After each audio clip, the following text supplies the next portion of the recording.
சகல பாவங்களை மன்னிப்பதற்காக இன்னும் இருக்கிறார். அருமையான தேவனுடைய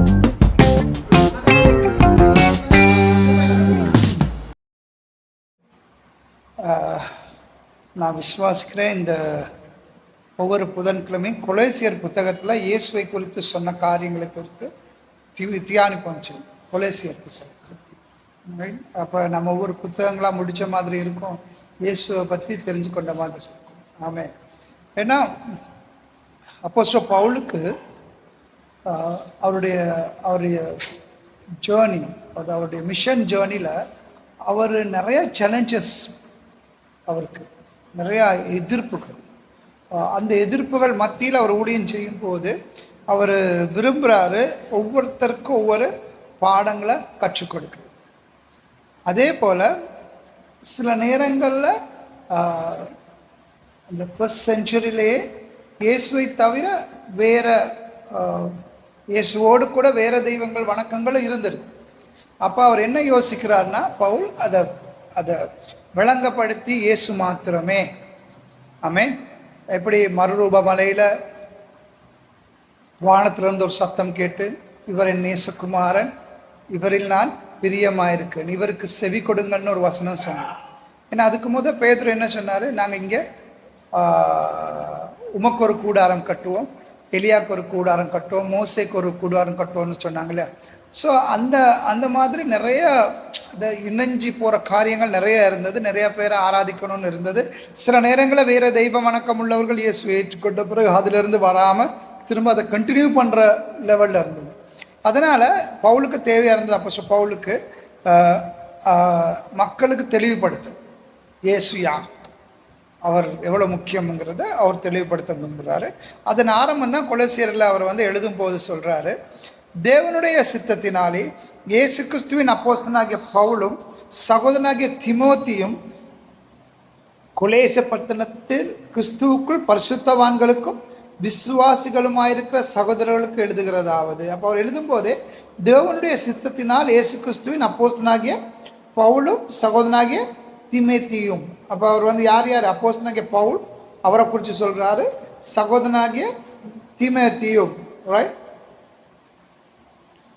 கொலேச பட்டணத்தில் கிறிஸ்துவுக்குள் பரிசுத்தவான்களும் விசுவாசிகளுமாயிருக்கிற சகோதரர்களுக்கு எழுதுகிறதாவது. அப்போ அவர் எழுதும்போது எழுதுகிறாரு, ஒன்று விசுவாசிகள், இன்னொன்று யார்?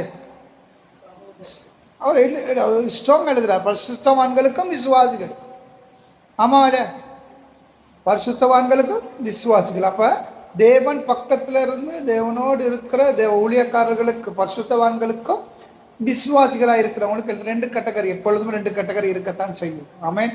நாங்கள் இவ்வளோ ஆணித்தரமாக நாங்கள் பேசினாலும் 2 கேட்டகரி, ஒன்று பரிசுத்தவான்கள், இன்னொன்று விசுவாசிகள். அவங்க 2 பேரும் விசுவாசிகள் விசுவாசத்தில் ஓடுறவர்.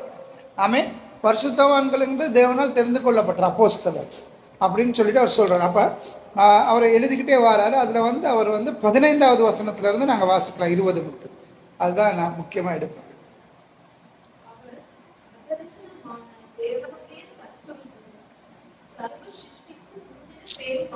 அவர் அதர்சனமான தேவனுடைய, இந்த அதர்சனமானங்கிறது மகிமை நிறைந்த அல்லது புனிதம் நிறைந்த வேறொரு தற்சுரூபம். இந்த வேர்ட் நீங்கள் நான் கத்தலிக்கில் நிறைய பார்க்கலாம். தற்சுரூபம், சுரூபம்ங்கிற வார்த்தை இங்கேருந்து ஆரம்பிக்குது. என்ன? தேவனுக்கு பதிலாக இன்னொரு சுரூபம். ரைட். அப்போ தற்சுரூபம், உருவம், தேவனுக்கு பதிலாக இன்னொரு உருவம் வேணுங்கிறது நிறைய பேர் எழுது. ஆனால் இதை எழுதும் போது அவர் அதர்சனமான தேவனுடைய தற்சுரூபம், தேவனை போல, தேவனை போல தேவனுடைய தற்சுரூபம். அவர்னா யார்? இயேசு. அதர்சனமான தேவனுடைய தற்சுரூபம்னா எப்படி? தேவனுக்கு பதிலாக ரூபமாய் வந்தவர்.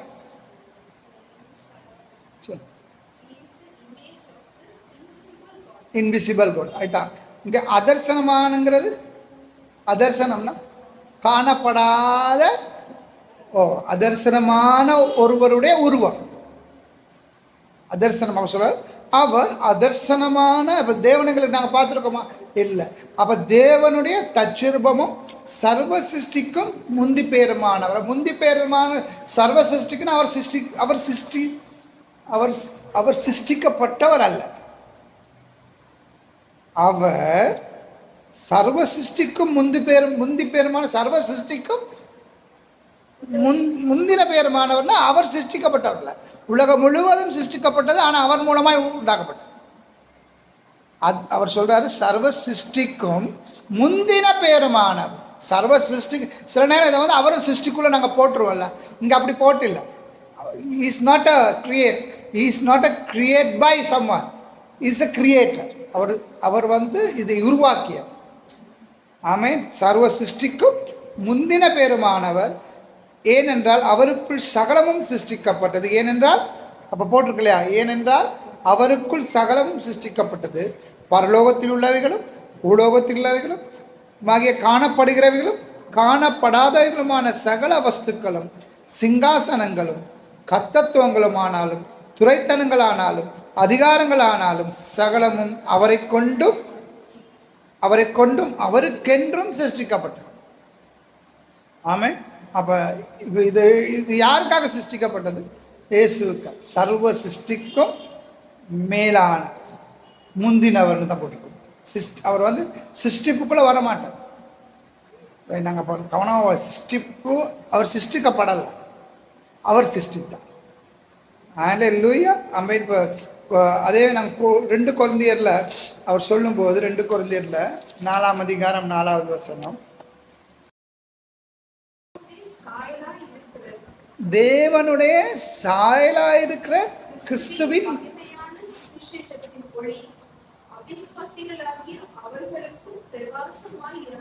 இப்ப இவர் இங்க சொல்றாரு தேவனுடைய சாயலாயிருக்கிற கிறிஸ்துவின் மகிமையான சுவிசேஷத்தின் ஒளி. அப்ப இங்க என்ன சொல்றாரு? தேவனுடைய சாயலாய். நாங்க ஏற்கனவே பார்த்தோம் இல்லையா, தேவனுடைய சாயல். தேவனுடைய சாயல் யாரு? எஸ். தேவனுடைய சாயலாக இருக்கிற கிறிஸ்துவின் மகிமையான சுவிசேஷத்தின் ஒளி அவிசுவாசிகளே அவர்களுக்கு பிரகாசம் ஆயிராதபடி இப்பிரபஞ்சத்தின் தேவனானவன் அவருடைய மனதை குருடாக. அதன் அர்த்தம் என்னன்னா, இயேசுவை கடவுளாக ஏற்றுக்கொள்ள அவங்களால முடியாது.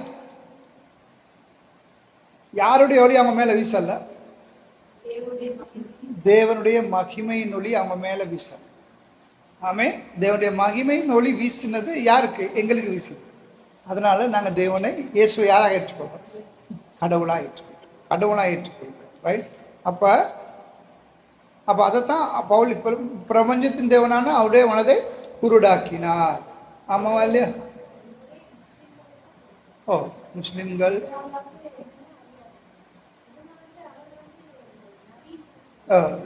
தீர்க்கதரிசின்னு சொல்லுவாங்க.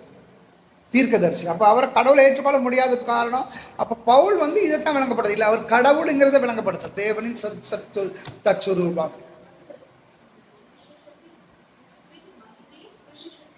ஆமா.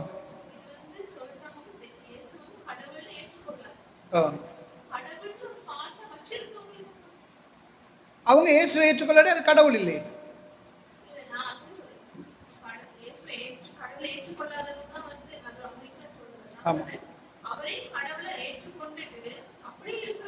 அவரை மட்டும் கடவுளை ஏற்றுக்கொண்ட பரவாயில்ல, அவரோடு இணைஞ்சு புனிதர்களை ஏற்றுக்கொண்ட பிரச்சனை.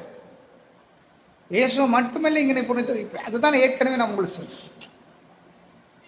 தேவனின் தச்சுரூபம் போது தேவனின் கொப்பி தான் ஒழிய அதுக்கு இன்னொரு கொப்பி வராது. எல்லா கடவுளும் ஒன்று. அப்போ அதெல்லாம் வந்து கடவுள் இல்லையே. தேவனின் தச்சுரூபம் யார்? இயேசு. இதை தான் பவுல் வந்து நீங்கள் கேட்ட கேள்வியை தான் பவுல் வந்து விரும்புகிறாரு விளங்கப்படுத்த. எவ்வளவு தூரம் இயேசு தேவன், இயேசு தேவன், அதுதான் பவுல் விரும்புகிறார். இந்த டீச்சிங் வந்து பேதுருக்கு அவ்வளோ பெருசாக விளங்க, பேதுருக்கு அவ்வளோ பெருசாக. அதனால தான் பவுல் வந்து இதை விளங்க. அதனால தான் பவுலை குறித்து அவர் சொல்கிறார். எபிரேய புத்தகத்தில் 1ஆம் அதிகாரம் 3வது வசனம், எபிரேய 1:3.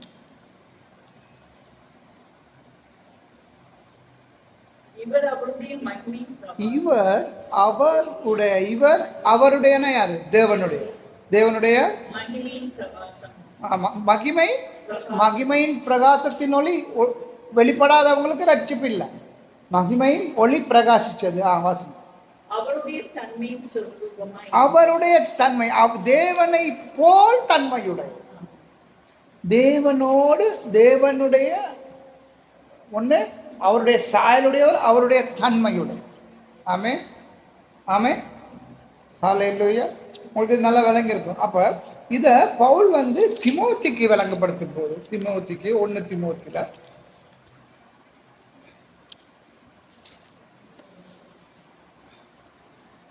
3:16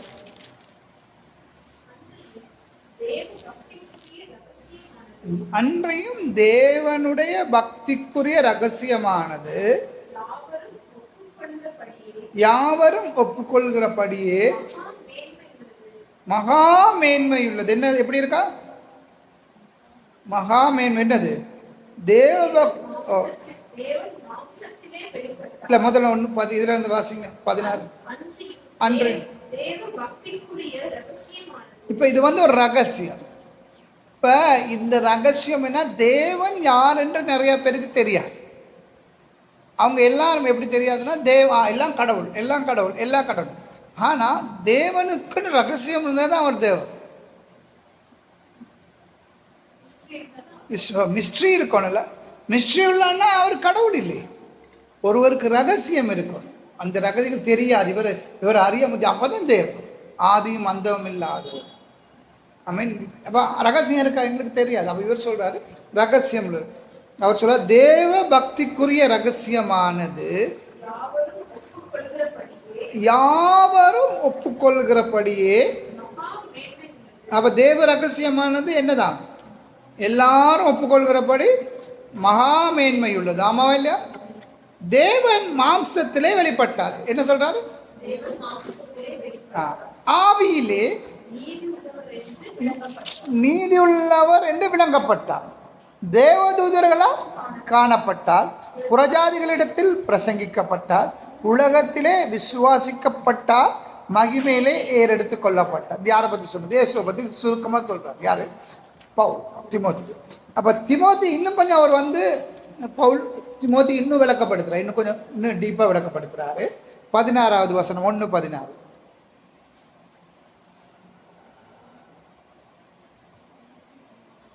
1 திமோத்தி 1ஆம் அதிகாரம் 14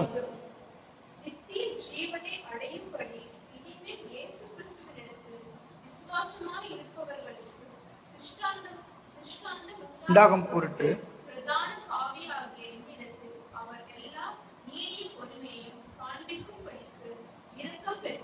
அதுக்கு முன்பு நாங்க வாசிக்கலாம். முன்னே நான் தூசிக்கிறவனும் துன்பப்படுத்துகிறவனும் கொடுமை 13வது வசனம் கொடுமை செய்கிறவனுமாய் இருந்தேன். அப்படி இருந்தும் நான் அறியாமல் அவிசுவாசத்தினாலே அப்படி செய்தபடினால் இரக்கம் பெற்றேன். நம்முடைய கர்த்தரின் கிருபை கிறிஸ்து இயேசுவின் மேலுள்ள விசுவாசத்தோடும் அன்போடும் கூட என்னிடத்தில் பரிபூர்ணமாக பெறுகிறது. பாவிகளை இரட்சிக்க கிறிஸ்து இயேசு உலகத்தில் வந்தார் என்கிற வார்த்தை உண்மையும் எல்லா அங்கீகரிக்கும் பாத்திரமானது. அவர்களின் பிரதான பாவி நான். யாரை பார்த்து சொல்றாரு? பவுல். நான் தான் பிரதான பாவின்றாரு. நான் தான் பிரதான பாவி. ஆனா அதுல அவர் சொல்றாரு, அவர் சொன்ன முக்கியமான பாவிகளை ரட்சிக்க கிறிஸ்து இயேசு உலகத்தில் வந்தார் என்கிற வார்த்தை உண்மையும் எல்லா அங்கீகரிக்கும் பாத்திரமானது. அது உண்மையான வார்த்தை. என்னது? இயேசு எல்லாருடைய பாவங்களை. ஆனா அது அங்கீகரிப்புக்கு பாத்திரமானது. அங்கீகரிப்புனா உண்மை அந்த வசனம். ஆனா இது அங்கீகரிக்கப்பட்டது.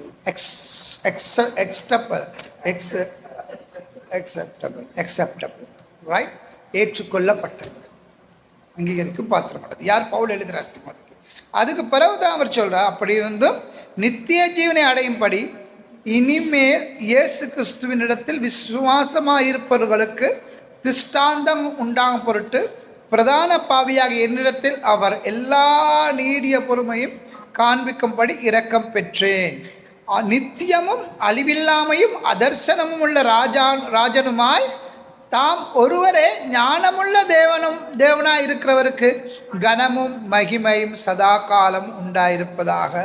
ஆமென். யாரை பத்தி சொல்றாரு? இயேசுவர். அப்ப அவர் சொல்றாரு, சதா நித்திய அழிவில்லாத அதர்சனமுள்ள ராஜா, கண்ணால பார்க்க முடியாத ஒரு ராஜா. யார்? இயேசு. இயேசு உயர்த்தும் போது அவருடைய அனுபவத்தில் அவர் வேற லெவலில் இயேசுவை பார்க்குறாரு. அதை எழுதும்போது தீமோத்தேயுக்கு எழுதுறாரு, நான் இயேசு எப்படி பார்க்குறேன்? அதர்சனமான ஒரு ராஜா, நான் கண்ணால் பார்க்க முடியாத ராஜா. அவர் என் பாவங்கள்லாம் மன்னிச்சு, பாவியாக என்னை மன்னிச்சு, அவருடைய கிருபை, நீண்ட கிருபையினால் என்னை பொறுத்து பண்ணார். ஆமென். ஹல்லேலூயா. அதே போல் நாங்கள் அதோட 8வது வசனத்தை நாங்கள் வாசிச்சா 1:8.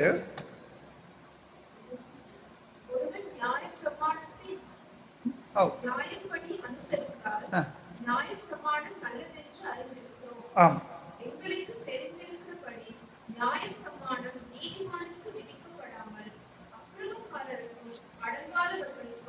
பக்தி இல்லாதவர்களுக்கும் பாவிகளுக்கும் அசுத்தருக்கும் சீர்கெட்டவர்களுக்கும் தாயின் தகப்பன்மாரை அடிக்கிறவர்களுக்கும் கொலைபாதகர்களுக்கும் வேசிக்கல்லருக்கும் ஆண்புணர்ச்சிக்காரருக்கும் மனுஷரை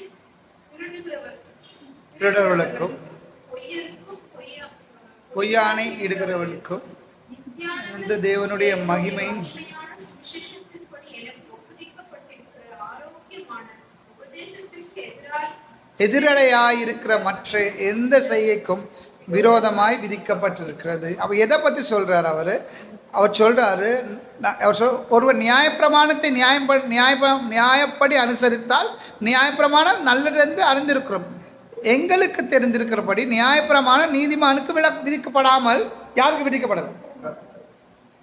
யாருக்கு விதிக்கப்படலை? அப்போ நியாயப்பிரமாணம் யாருக்குரியது? அதைத்தான் இவர் சொல்கிறார், இது டியூட்டர். நியாயப்பிரமாணம் ஒரு டியூட்டர்னா ஒரு ஆசிரியர். பிழை செய்கிற மாணவனுக்கு உபாதிங்கிற டீச்சர் உபாதி. அப்போ அது எதுக்கு நியாயப்பிரமாணம்? உபாதினா டீச்சர்னு யாருக்கு டீச்சர்? பாவிகளுக்கு டீச் பண்ணுறது. நீ நல்லா செய்யணும், இது செய்யணும், அது செய்யணும் சொல்லி கட்டளை இடுது. ஆனால் நீதிமானுக்கு அல்ல. ஆமென். ஹல்லேலூயா. இப்போ இங்கே சொல்கிறது, நீதிமானுக்கு தேவன் என்ன செய்கிறார்? கிருபையை கொடுக்கு. பவுலுக்கு தேவன் அவன் நீதிமான கண்டார, அதான் நீண்ட கிருபையை கொடுக்கு. ஆமென். ஆனால் இங்கே தாய் தகப்பனை மதிக்காதவங்க, வேசிக்கல்லர்களுக்கும் பாவிகள், அசுத்தம், சீர்கெட்டவர்கள், இப்படி எல்லாத்தையும் பார்த்தோன்னா இந்த 9வது வசனம், எங்களுக்கு தெரிந்திருக்கிறபடி நியாயப்பிரமாணம் நீதிமானுக்கு விதிக்கப்படாமல். அப்போ நியாயப்பிரமாணம் யாருக்கு விதிக்கப்படல? அப்போ நான் அடிக்கடி நீதிமான் சொல்ல, நான் சொல்லும்போது ஆட்டோமேட்டிக்காக நான் நீதிமான்ங்கிற என்னுடைய சரீரம், என்னுடைய எண்ணம், என்னுடைய செயல், என்னுடைய காரியம்லாம் என்னை மாற்றுகிறேன். ஆமென். நான் நீதிமான்னு சொல்ல நான் மாறுவேன், நான் மாற்றுவேன், ஆண்டவர் என்னை மாற்றுவார். ஏன்னா ஆண்டவருக்கு தெரியும் இவன் நீதிமான், இவனை நான் மாற்றுவேன் அப்படின்னு ஆண்டவருக்கு தெரியும். ஹல்லேலூயா. இப்போ நமக்கு ஒரு பேரை வச்சு ஆண்டவர் எங்களை மாற்றுறாரு. இப்போ நான் உதாரணத்துக்கு இவர் ராஜா ஆட்டோமேட்டிக்காக ஆண்டவர் மாற்றுவார். இந்த ராஜா என்ன வேணாலும் நினைக்கலாம். உதாரணத்துக்கு அனுரை இப்போ இலங்கையில் ஜனாதிபதி, அவர் நினைக்கலாம் நான் நல்லா உடுக்கக்கூடாது, நான் சும்மா சிம்பிளாக இருக்கணும். ஸோ இன்றைக்கி சைனாக்கு போயிட்டு கோட் போட வேண்டியதாக இருக்குது. ஏன் கோட் போட? குளிர். ஸோ சீசன் ஆஃப் என்ன, சைனா குளிர், என்ன செய்யணும்? கோட் போடணும். இப்போ இதுக்காக அவர் சொல்ல முடியுமா இனி நான் கோட் போட மாட்டேன்னு? ஆண்டவர் பாருங்க, ஒரு ஆளை ராஜாவாக்குன்னு அதுக்கேற்ற மாதிரி தள்ளிக்கிட்டு போவார். அப்போ அவன் ராஜா, அவனுக்கு தெரியும் காலை எழும்போதே நான் ராஜாக்குரிய வேலையை செய்கிறேன். அதே மாதிரி தான் ஒரு நீதிமான் தன்னை எழும்பும் போது, நான் நீதிமானுடைய வேலையை நான் செய்ய ஆரம்பிக்கும் போது தேவன் என்னை நீதிமானாக வைக்கும். நான் ஐஸ்வர்யவானாக இருந்தால் தேவன் என்னை ஐஸ்வர்யவான, உன்னுடைய எண்ணத்தில் தான் இருக்கு. நான் என்னுடைய எண்ணத்தை மாற்றினா நான் ஐஸ்வர்யவானாக இருக்கலாம், நீதிமானாக இருக்கலாம், பரிசுத்தவானாக இருக்கலாம். எண்ணம் தான் எங்களுடைய பிள்ளை. நாங்கள் எழும்பும் போது எந்த எண்ணத்தில் இருக்கிறவங்களுக்கு தான் பிரச்சனை. ஆமென்.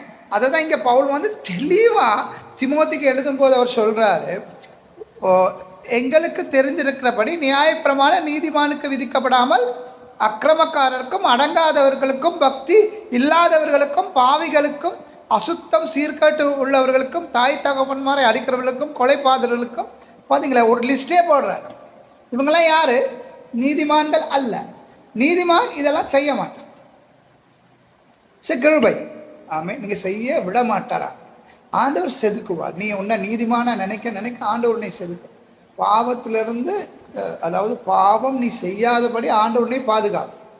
ஹல்லேலூயா. ஆமென். அது சில நேரங்களில் எங்களுக்கு அது மிஸ் ஆகுது. ஆமென். அண்டர்ஸ்டாண்ட் ஆகுதுங்களா உங்களுக்கு? புரியுதுங்களா உங்களுக்கு? ஆமென். 2 தீமோத்தேயுல அதை சொல்லும்போது அவர் திரும்ப சொல்றாரு,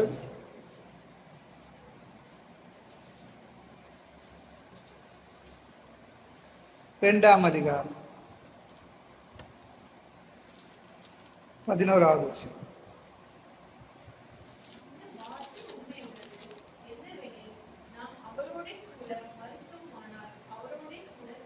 அப்ப இந்த வார்த்தை உண்மை உள்ளது. ஏற்கனவே நான் சொன்ன உண்மையுள்ளது. ஆமென். உண்மையுள்ளது. இந்த வார்த்தை உண்மையுள்ளது. என்னவெனில் நாம் அவரோடு கூட மரித்தோமானால் அவரோடு கூட பிழைத்திருப்போம், அவரோடு கூட பாடுகளை சகித்தோமானால் அவரோடு கூட ஆளுகை செய்வோம்.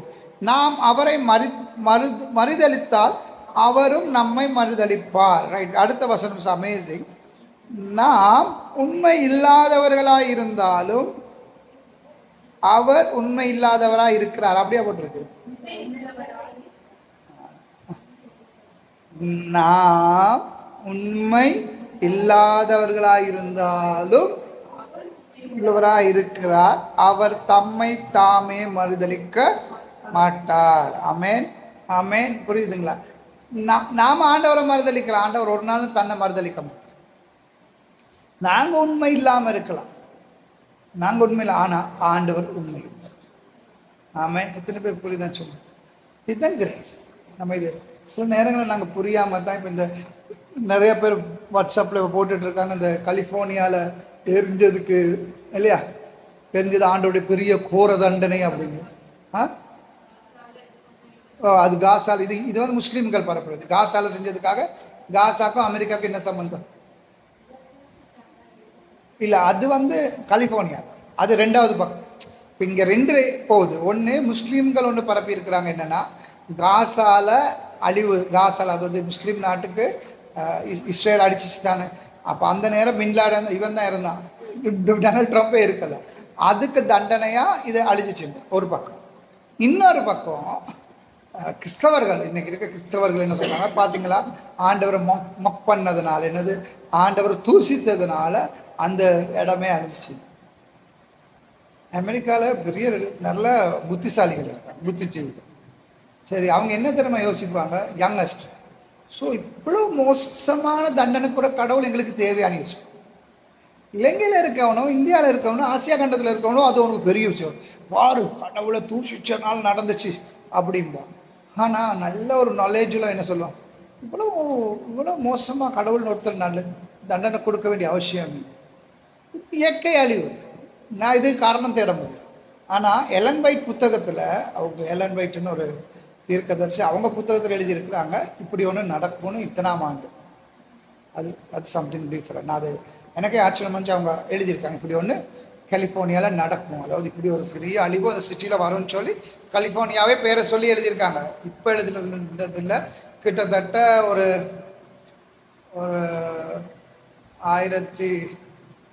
1400 எழுதினது அவரோட புத்தகத்தில் அவங்க எழுதியிருக்கலாம். அதாவது அவங்களோட புத்தகத்துடைய இது வந்து உலகத்தில் நடக்கிற சம்பவிக்க போகிற நிகழ்வுகள்னு, அதில் இதுவும் ஒன்றுன்னு அவங்க எழுதியிருக்கிறாங்க, கோட் பண்ணியிருக்கிறாங்க. இப்போ நான் அதை வந்து எல்லாருக்கும் பப்ளிசிட்டி பண்ணவும் போகிறதில்லை. என்ன ஆண்டவர் அன்புள்ளவர். ஐ மீன் அவ்வளோ எல்லாம் அழிஞ்சதில் ஒரு வீடு மட்டும் தப்பி இருக்கு. அதை கூட இது கிறிஸ்டியன் வீடுங்கிற மாதிரி அதை ஃபோக்கஸ் பண்ணுறாங்க. அப்படியெல்லாம் ஆண்டவர் செய்ய மாட்டார், நான் நம்புகிறேன். ஆமேன். ஏன்னா ஆண்டவர் கிருபை உள்ளவர். ஆமேன். ஆனால் உண்மை, ஆண்டவருடைய பிள்ளைகளுக்கு ஆண்டவர் இரக்கமுள்ளவராக இருப்பார். ஆமேன். அங்கே ஏற்கனவே பாட்டது போல எகிப்தில் அவர்கள் இருட்டில் இருக்கிறாங்க, ஆனால் இஸ்ரவேல் ஜனங்களும் வெளிச்சத்தில் இருக்கிறாங்க. தேவன் அவருடைய பிள்ளைகள் எப்பொழுது வெளிச்சத்தில் இருக்கிறார். ஆமென். ஹல்லேலூயா. அப்போ நிறைய அந்த இதுகளை வச்சு நம்ம சொல்ல முடியாது. ஆமேன், புரியுதுங்களா? அப்போ 2 தீமோத்தி 11, 12, 13 எங்களுக்கு சொல்லுது என்னது? நாம் உண்மை இல்லாதவர்களாக இருந்தாலும் அவர் உண்மை உள்ளவராய் இருக்கிறார். அவர் தம்மை தாமே மறுதலிக்க மாட்டார். ஏன்னா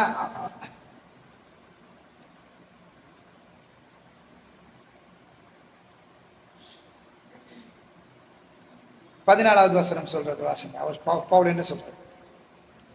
இவைகளை அவர்களுக்கு நினைப்பூட்டி ஒன்றுக்கும் பிரயோஜனம் இல்லாமல் கேட்கிறவர்களை கவிழ்த்து போடுறதுக்கு ஏதுவான வாக்குவாதம் செய்யாத படிக்கு கர்த்தருக்கு முன்பாக அவர்களுக்கு எச்சரித்து புத்தி சொல்லு. நீ வெட்கப்படாத ஊழியக்காரனும் சத்தியவசனத்தை நிதானமாய் பகுத்து போதிக்கிறவனாயும் உன்னை தேவனுக்கு முன்பாக உத்தமனாய் நிறுத்தும்படி ஜாக்கிரதையாய் இரு. சீர்கேடான வீண் பேச்சுக்கு விலகி இரு. அவைகளால் கள்ள போதர்களான அவைகளால் அவர்கள் அதிக பக்தி உள்ளவர்களாவார்கள். புரியுதுங்களா? அப்போ இது பவுல் ஏற்கனவே ஒரு குரூப் இயேசு கடவுள் இல்லைன்னு சொல்லிட்டு இருக்கும்போது பவுல் இங்கே டீச் பண்ண இல்லை இயேசு கடவுள். ஆமே. அப்போ தீத்து அதோட கூட கண்டினியூ பண்ணோம். தீமோத்தி, அதுக்கு பிறகு தீத்து டைட்டஸ்க்கு எழுதுறாரு 3ஆம் அதிகாரத்தில் 4 3ஆம் அதிகாரம் 4வது வசனம்.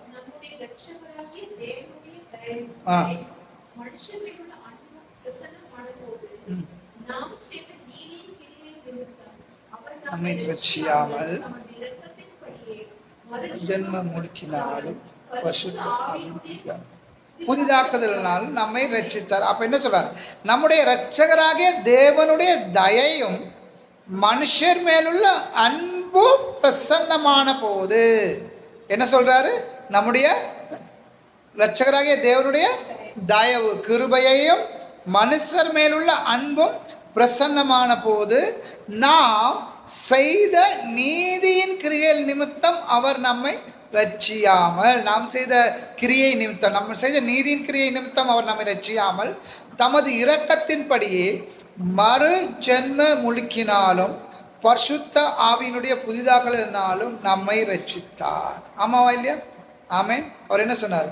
மறு ஜென்ம முழுக்கினாலும் பரிசுத்த ஆவியினுடைய புதிதாக்குதலினால் நம்மை ரட்சித்தார். தமது கிருபையினால் நாம் நீதிமான்களாக்கப்பட்டு நித்திய ஜீவன் உண்டாகும் என்கிற நம்பிக்கையின்படி சுகந்திருக்கத்தக்கதாக அவர் தமது இரட்சகராகிய கிறிஸ்து மூலமாய் அந்த பரிசுத்த ஆவியை நம்மை சம்பூர்ணமாய் பொழிந்தருளினார். இந்த வார்த்தை உண்மையுள்ளது. இந்த வார்த்தை இட்ஸ் a true word.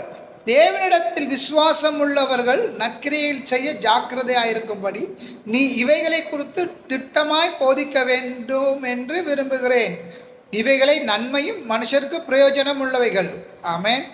அப்போ அவர் என்ன சொல்றாரு? நம்முடைய இரட்சகராகிய தேவனுடைய தயவும் மனுஷர் மேல் அன்பும் பிரசன்னமான போது நாம் செய்த நீதியின் கிரியை நிமித்தம் அவர் நம்மை ரட்சியாமல் தமது இரக்கத்தின்படி மறு ஜென்ம முழுக்கினாலும், மறு ஜென்மம் முழுக்கினா நாங்கள் மறுபடியும் பிறந்த மனுஷன்.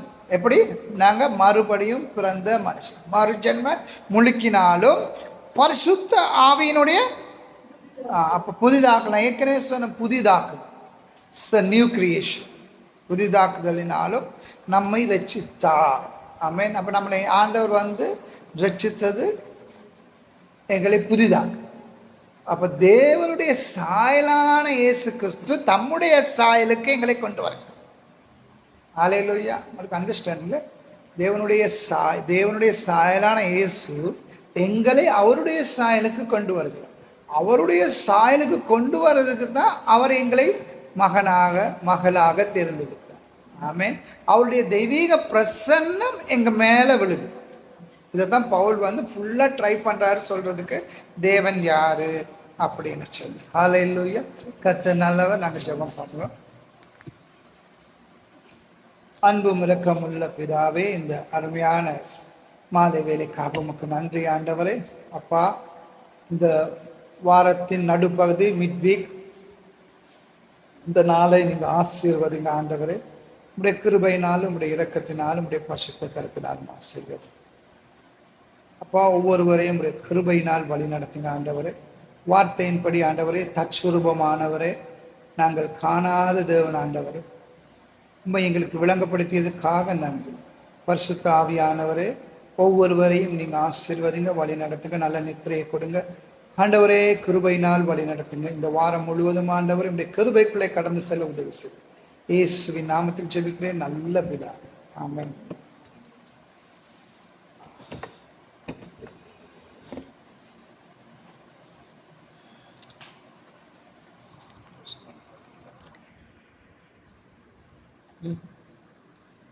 என்ன